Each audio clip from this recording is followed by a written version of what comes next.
हाणे हिक न पर ॿिन हरणनि जो शिकार करणो आहे ऐं उन सां गॾु सदोरे जी इज़त जो जनाज़ो भी कढणो आहे। कमदार तू माण्हू तैयार कर। अदा साईं जेका तव्हां डायलॉग ॿुधा साईं निसार शाह जो डुप्लीकेट ही असांखे अॼु मिली वियो आहे। इहो साईं निसार शाह जा डायलॉग ॾाढे शौक़ सां चवंदो आहे।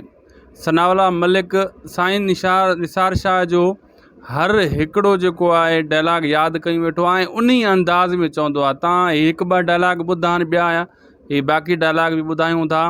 अगरि ही वीडियो तव्हां ॾिसी रहिया आहियो त इहो शेयर बि करे छॾिजो। सादिक चांहि ठाहू की प्यार जाए ईअं न त गरम पानी करे कोप में लाए ॾे त भञाए होटल जा ॿाटा ऐं कोप। यारनि जी चोरी थी हूंदी, हाणे चओ। अड़े सोढे यारनि जी चोरी थी हूंदी, पोछा चोर मां आहियां छा? हिकिड़ो दफ़ो ॿुधी न त मां चोर न आहियां, वरी बि साॻी ॻाल्हि थो करी। वात बंदि कंदे जा ॼाए वात ते सैंडल ई खुड़ी। ऐं केतिरो तव्हांखे ही डायलॉग साईं निसार शाह जा वणिया, ये लाइक ऐं सब्सक्राइब कमेंट करे असांखे ॿुधाइजो। ऐं बाक़ी डायलॉग ॿुधो ऐं पोइ वरी मिलंदासीं नेक्स्ट वीडियो में।